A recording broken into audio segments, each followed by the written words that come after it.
Bismillahirrahmanirrahim. Assalamualaikum warahmatullahi wabarakatuh. Ketemu lagi dengan channel Aris Eka Prasetya Official. Di video yang kedua ini kita akan belajar ya langsung ke materi ya. Materi bagaimana cara mengemas materi pembelajaran dalam bentuk kartun. Termasuk nanti kita ada beberapa contoh ya. Bagaimana sih kartun ini bisa membantu dalam pembelajaran kita ya. Kita menuju ke materinya ya Bapak Ibu ya. Jadi mengemas materi pembelajaran dalam bentuk kartun adalah cara yang kreatif dan menyenangkan untuk meningkatkan minat siswa sekaligus mempermudah pemahaman konsep. Berikut adalah langkah-langkah efektif untuk mengubah materi pembelajaran menjadi kartun yang menarik dan edukatif. Langkah yang pertama, identifikasi materi yang akan dikemas. Silakan pilih materi utama, tentukan konsep, tema, atau subjek pembelajaran yang ingin disampaikan. Sederhanakan konten, pecah materi menjadi bagian kecil yang mudah dipahami. Fokus pada poin-poin pentingnya. Kenali audiens, sesuaikan materi dengan usia, tingkat pendidikan, dan minat siswa. Jadi yang pertama adalah identifikasi materi yang akan dikemas. Yang kedua, yaitu tentukan format kartunnya. Ya, jadi kartun ilustrasi atau statis, yang mana yang akan digunakan oleh Bapak Ibu ya? Apakah kartun ilustrasi atau sifatnya statis ya? Ini cocok untuk poster, infografik, atau buku modul pembelajaran. Digunakan untuk menjelaskan poin-poin materi secara visual, atau komik edukasi, menggunakan panel untuk menceritakan narasi edukatif.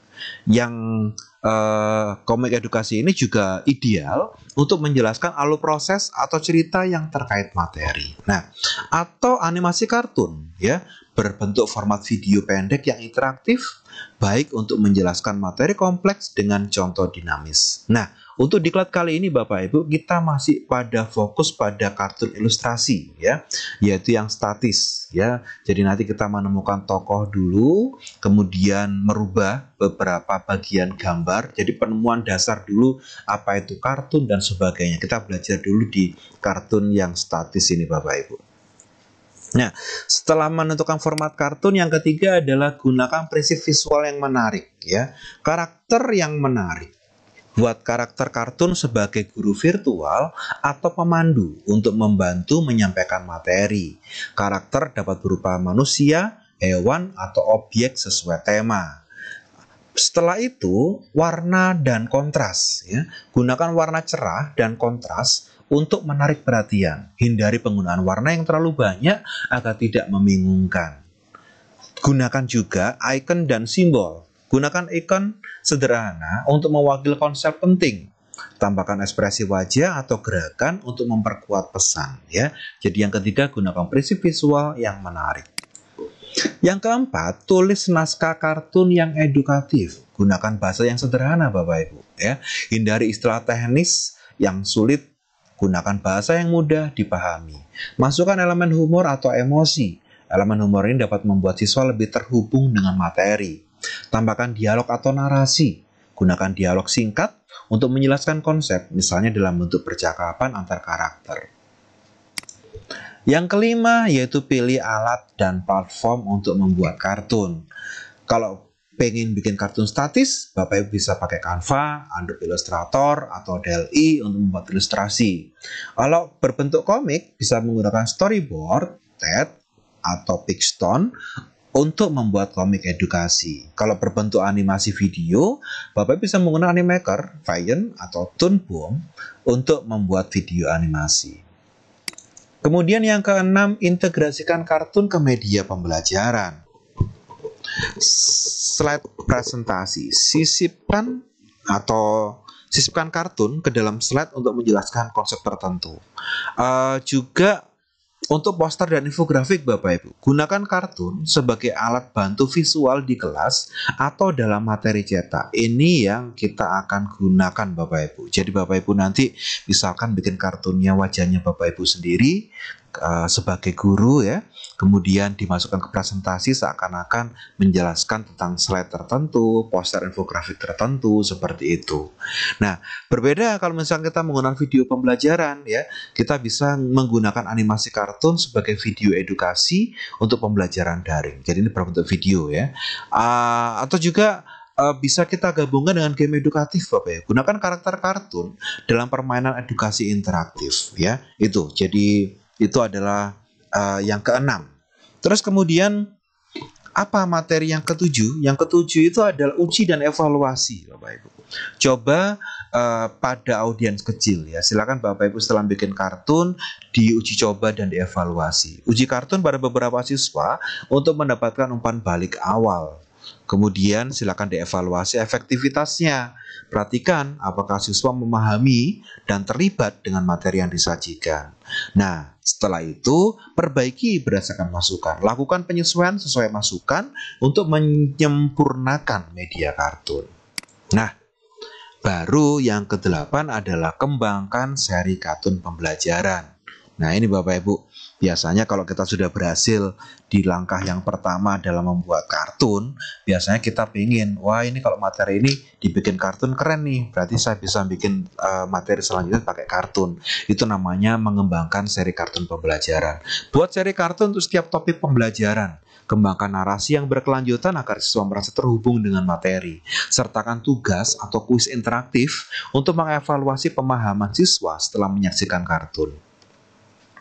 Nah, ini tipsnya Bapak Ibu. Pastikan ya, pesan edukatif tetap menjadi fokus yang utama. Jangan terlalu berlebihan dengan elemen visual sehingga mengurangi perhatian pada materi. Gunakan teknologi AI untuk mempercepat proses produksi dan menciptakan visual berkualitas tinggi. Dengan strategi ini, Bapak Ibu dapat mengemas materi pembelajaran menjadi kartun yang tidak hanya menarik, tetapi juga efektif dalam meningkatkan hasil belajar siswa. Itu Bapak Ibu ya. Jadi materi kita pada video yang kedua ini, cara mengemas materi pembelajaran dalam bentuk kartun. Yang selanjutnya kita akan coba untuk melihat memanfaatkan kartun untuk pembelajaran yang interaktif. Seperti apa? Ya, kita masuk ke materinya Bapak Ibu. Menggunakan kartun dalam pembelajaran interaktif adalah pendekatan kreatif yang dapat membantu meningkatkan pemahaman dan keterlibatan siswa. Berikut adalah beberapa cara memanfaatkan kartun dalam pembelajaran. Yang pertama, untuk meningkatkan pemahaman konsep. Kartun dapat digunakan untuk menjelaskan konsep-konsep yang sulit dengan cara yang sederhana dan menarik. Misalnya, untuk ilmu pengetahuan, menggunakan kartun untuk menjelaskan proses fotosintesis atau sistem pencernaan manusia. Misalkan untuk matematika, ya, menggunakan karakter kartun untuk memecahkan masalah matematika. Itu adalah meningkatkan pemahaman konsep. Yang kedua adalah meningkatkan keterlibatan. Karakter dan cerita kartun cenderung menarik perhatian siswa, terutama anak-anak. Hal ini membantu mereka lebih fokus dan antusias dalam mengikuti pembelajaran.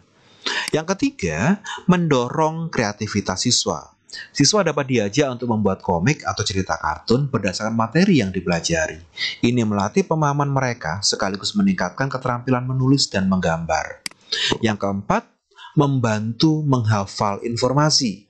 Visualisasi melalui kartun membantu otak mengingat informasi lebih baik. Misalnya, karakter yang unik dapat dikaitkan dengan poin-poin penting materi. Yang kelima, mengatasi kesulitan emosional. Kartun dapat digunakan untuk membahas isu-isu sosial atau emosional seperti bullying, kerjasama, dan empati dengan cara yang ringan dan tidak mengintimidasi. Bapak Ibu juga bisa ya, ini contoh implementasi penggunaan atau memanfaatkan kartun dalam pembelajaran. Contoh misalkan menggunakan e-learning interaktif, mengintegrasikan kartun animasi dalam modul e-learning. Bisa dipakai Bapak Ibu. Dalam kuis interaktif, menggunakan tokoh kartun sebagai pemandu kuis untuk membuat siswa merasa lebih terlibat. Seperti yang saya contohkan tadi ya, seperti wajahnya ibu atau bapak guru dibikin kartun, kemudian diberi di awal slide, sehingga nanti mereka seakan-akan benar-benar melihat gurunya dalam bentuk kartun yang menjelaskan materinya. Terus kemudian juga bisa menggunakan kuis interaktif di mana yang penunjuk arahnya itu adalah tokoh animasi kartun yang kita bikin ya, sehingga nanti siswa itu lebih tertarik ya, tertantang ya. Bahkan mungkin kalau diberikan video edukasi dalam contoh implementasi ya, itu membuat animasi pendek yang berisi cerita yang terkait dengan topik pembelajaran. Mereka pasti akan senang Bapak Ibu.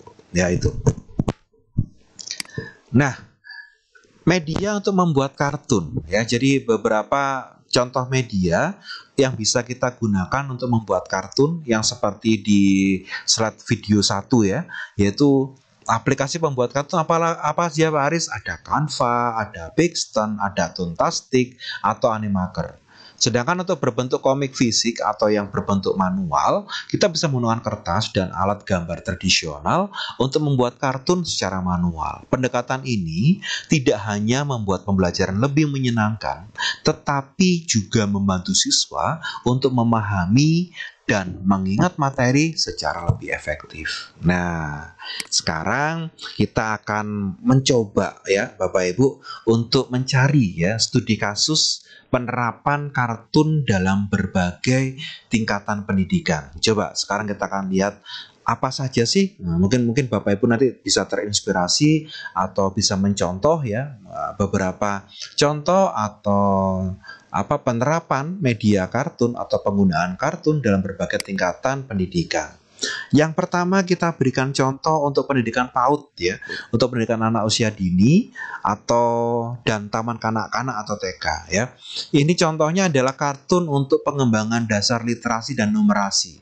Nah, studi kasusnya ada guru menggunakan kartun bertema hewan untuk mengenalkan huruf dan angka. Misalnya, seekor kucing bernama Kiki mengajarkan huruf K sambil bermain di kebun. Jadi di situ guru itu pakai kartun yang dia pakai animasi kartun atau gambar kartun yang bertokoh namanya Kiki, dia mengajarkan tentang huruf K ya. Hasilnya apa Bapak Ibu? Ternyata anak-anak lebih cepat mengenali huruf karena pendekatan visual yang menyenangkan. Keterlibatan anak-anak meningkat karena mereka merasa seperti sedang bermain, bukan belajar. Teknologi apa yang bisa kita gunakan untuk pembuatan kartun untuk pengembangan dasar literasi dan numerasi ini, yaitu kita bisa pakai Toontastic ya. Jadi digunakan untuk membuat kartun sederhana yang bergerak. Itu Bapak Ibu contoh untuk PAUD dan TK. Kemudian untuk pendidikan dasar atau SD, kartun untuk pembelajaran IPA dan sosial. Ini contoh penggunaan kartun untuk pembelajaran IPA dan sosial. Studi kasusnya, di kelas 4 SD, guru menggunakan kartun animasi untuk menjelaskan proses siklus air. Karakter kartun seperti tetes si air menunjukkan perjalanan air dari laut ke atmosfer hingga kembali ke darat. Wah, keren ini Bapak Ibu ya. Jadi ini bisa menggunakan video edukasi kartun ya. Nah, hasilnya apa Bapak Ibu? Hasilnya adalah pemahaman siswa terhadap siklus air meningkat sebesar 40% dibandingkan metode ceramah. Siswa mampu menceritakan kembali proses siklus air dalam bentuk cerita kartun buatan mereka. Teknologi yang bisa digunakan adalah video edukasi pendek ya dari Powtoon diintegrasikan ke pembelajaran. Gitu Bapak Ibu ya. Itu contoh untuk penggunaan kartun di SD, bisa pakai Powtoon ya. Kemudian kita masuk ke pendidikan menengah atau SMP. Kartun yang digunakan adalah kartun untuk pemahaman konsep abstrak. Nah, ini Bapak Ibu ya. Studi kasusnya, guru fisika kelas 7 membuat komik digital yang menggambarkan dua tokoh kartun, yaitu Tomo dan Raka, berdiskusi tentang konsep gaya gravitasi. Nah, ini Bapak Ibu kalau sering memberikan contoh biasanya, siapa yang menemukan hukum gravitasi? Oh ya, itu hukumnya Newton. Gimana caranya? Kita bisa seakan-akan kita menggambarkan ya tokoh Tomo dan Raka ini itu berdiskusi, menanyakan, loh kenapa ya kok kita melempar ke atas lalu jatuh ke bawah? Nah, terus kemudian kenapa ya buah yang jatuh pasti ke bawah? Kenapa benda yang ada di atas bumi selalu kalau dilempar ke atas selalu ke bawah? Nah itu. Jadi bisa menggunakan kartun Bapak Ibu ya untuk menjelaskan konsep yang abstrak ya. Hasilnya adalah 85% mengatakan ya, siswa mengatakan bahwa visualisasi tokoh membantu mereka memahami gaya gravitasi lebih baik. Diskusi kelompok menjadi lebih hidup karena siswa tertarik menganalisis cerita dalam komik tersebut. Nah, teknologi atau alat yang bisa digunakan adalah Canva ya. Canva digunakan untuk mendesain komik digital yang interaktif ya, itu Bapak Ibu. Itu untuk yang SMP. Terus bagaimana untuk yang SMA nih? Nah, untuk pendidikan menengah atas atau SMA, kartun untuk membahas topik sosial dan etika. Ini contohnya Bapak Ibu. Studi kasusnya, dalam kelas sosiologi, guru menggunakan kartun untuk menggambarkan konflik sosial. seperti perbedaan kelas ekonomi ya. Jadi cerita berfokus pada karakter Lia dan Raka yang berasal dari latar belakang yang berbeda. Jadi menggunakan alur cerita yaitu kartun, ada tokoh, tapi tujuannya adalah untuk menggambarkan konflik sosial. Hasilnya apa? Siswa lebih memahami isu kesetaraan sosial. Diskusi kelas menjadi lebih reflektif ya, karena kartun mempermudah siswa menghubungkan materi dengan kehidupan nyata. Teknologi yang bisa digunakan untuk membuat kartun ini adalah animasi sederhana dibuat menggunakan Animaker. Nah itu Bapak Ibu ya, itu untuk yang SMA. Nah terus bagaimana dengan yang anak mahasiswa pendidikan tinggi atau universitas ya? Kartun itu bisa untuk membahas materi kompleks. Nah studi kasusnya dalam kelas biologi molekuler ya, dosen menggunakan kartun animasi untuk menjelaskan mekanisme replika DNA ya.